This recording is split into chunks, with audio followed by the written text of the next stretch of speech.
Last episode में हमने देखा था कि इंडियन सेट वालों ने यहाँ पे ब्लड मिस्ट फॉर्मेशन भी एक्टिव कर दिया था, जिसकी वजह से जेट लूटर सेट के सारे लोग मारे जाते हैं। लेकिन तभी ये आदमी क्या था कि वेट मिनट वो कौन है। तो दूसरा आदमी भी देखते हुए क्या था कि ये कैसे पॉसिबल है। इस ब्लड मिस्ट फॉर्मेशन से तो आज तक कोई भी जिंदा नहीं बचा है।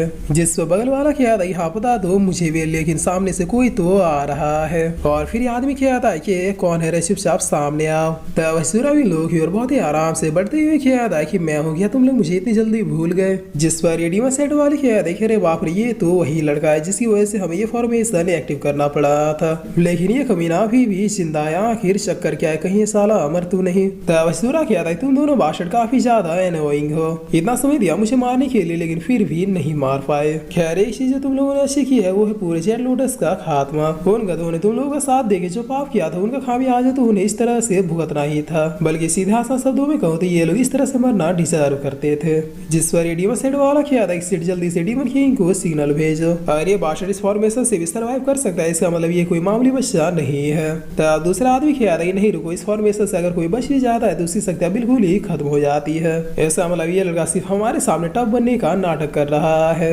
और फिर ये आदमी अजुराज किया था कि लड़के तुम्हारी एक्टिंग काफी ज्यादा अच्छी है, मगर अफसोस अब हमें पता चल गया तुम्हारी शक्तियां ना के बराबर बची है। तब इतना किया आदमी अब सीधे अपने पंच को क्रिएट करते हुए सूरा को मारने के लिए बढ़ जाता है, जिसे देखते हुए सूरा अपनी जगह से डिसअपीयर हो जाता है।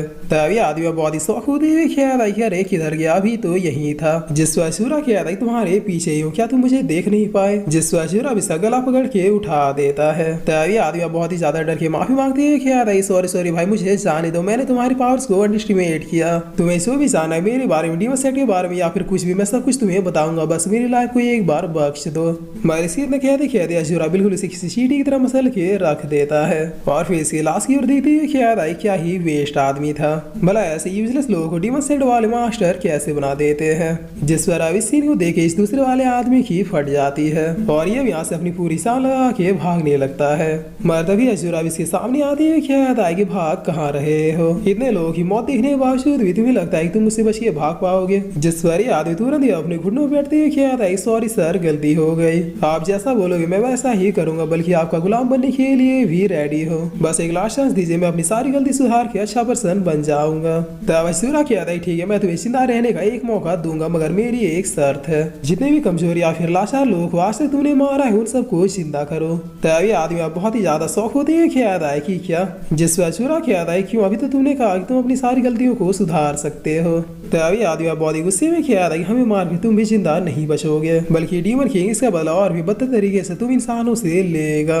जिस पर अजूरा अपने हाथ को इसके करीब ले जाता है, बाय बाय कहता है और इतना कह दिए बस 2 उंगलियों से हिट करते हुए इसका भी काम तमाम कर देता है। तब ये आदमी है पर दूर जाता है और परमात्मा को प्यारा हो जाता है। जिस पर अजूरा कहता है चलो बेगुनाहों का उनका जस्टिस तो मिल गया, अब जो लोग कैप्चर उन्हें छुड़ाने की बारी है। तब सीन चेंज होता है और हम इस लड़के को देखते हैं जिसका नाम बिली है। ये सेट में आगे चारों तरफ देखते हैं क्या था, इसने तो वाकई पूरे सेट को खामोश कर दिया। जेट लूटर सेट का एक पर्सन जिंदा नहीं है। और फिर ये लड़का अब सामने अशूरा की ओर देखते हुए क्या था कि आखिर अब मैं क्या करूं, कहीं मुझे भी तो नहीं मार देगा, मैं तो इतना पावरफुल भी नहीं हूँ कि इससे बच यहाँ से भाग सकूं।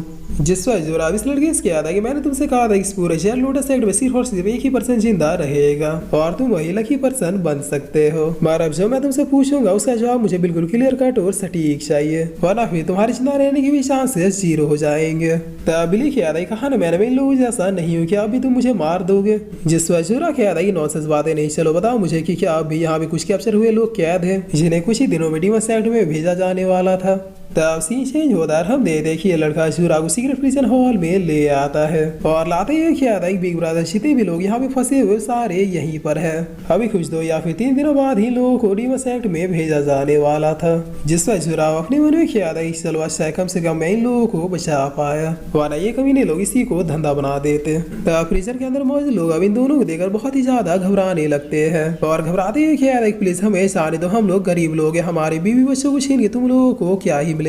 जिस पर दूसरे लोग भी क्या था चाहे हमारी जान ले लो मगर हमारे औरतों और हमारे बच्चों को जाने दो। तब ये सब सुनिए अशूरा बहुत ही गुस्से में क्या था क्या हाल कर दिया इन बेचारों का, इन्हें लग रहा है कि मैं भी इन लोगों के साथ गलत करने आया हूँ। अच्छा सब के सब उसी फॉर्मेशन में मारे गए, वरना अभी जाके मैं उन सबको मार आता।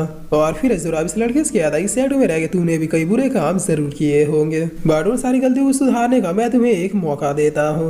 यहाँ जितने भी लोग कहते इन्हें तुरंत ही फ्री करो और जो जहाँ से उठाए गए थे इन्हें वापस वहीं पहुंचा दो। इसके अलावा शेड लोटस सेट के बाद जितनी भी संपत्ति है वो सारी संपत्ति इन गरीबों में बांट दो। हर एक गरीब और लाचार के पास इतना पैसा होना चाहिए कि ये लोग मरते दम तक भी काम करना ना पड़े और बैठ के खा सके। तब बिली बहुत ही डरते हुए कहता है बिग ब्रदर आप बस मुझे कुछ घंटों का समय दीजिए, आपने जो कहा मैं वो तुरंत ही इम्प्लीमेंट करके आता हूँ। मैं इन्हें वापस इनके प्लेस पे पहुंचा कि ये लोग जीवन भर खा सके उतने राशन पानी का भी इंतजाम करके आता हूँ।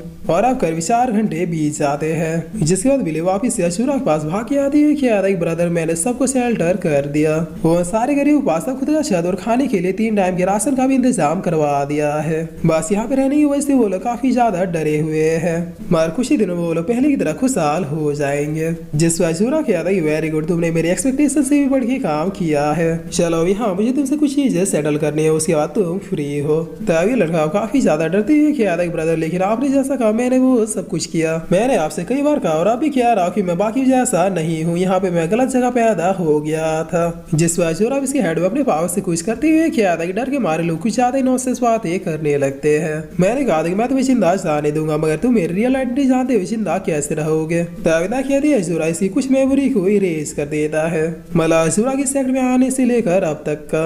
और अब ये करने के बाद अशूरा खुद से कहता है कि चलो ये काम तो निपट गया, अब मुझे वापिस से तालिक सेट लौटना होगा, वरना मिस लूमिंग और मिस योनो मुझ पे बहुत ही ज्यादा शक करेंगी। तभी कहते हैं अशूरा पलक झपकते यहाँ से चला जाता है। तब अशूरा की जाती है लड़का होश में आते हुए खुद से कहता है कि आखिर मेरे साथ हुआ क्या था, मैं वाला यहाँ पे क्यों आ गया, मुझे तो ये जगह बिल्कुल भी पसंद नहीं है, लगता है मुझे भी नींद में चलने की बीमारी हो गई और मैं यहाँ पे नींद में चलते चलते पहुंच गया। खैर जल्दी चलो कई ग्रैंड वापिस सेक्ट में चले आए और अगर उन्होंने मुझे सेक्ट में नहीं देखा तो फिर वो मुझ पे बहुत ही ज्यादा भड़केंगे। जिस पर आप सीन चेंज होता है धर्म तालिक सेट के फॉरेस्ट सीन देखते हैं, जहाँ मैडम यून बहुत ही जल्दबाजी में आती है मिस लूमिंग से पूछते क्या 27 वापिस सेक्ट आ गया है।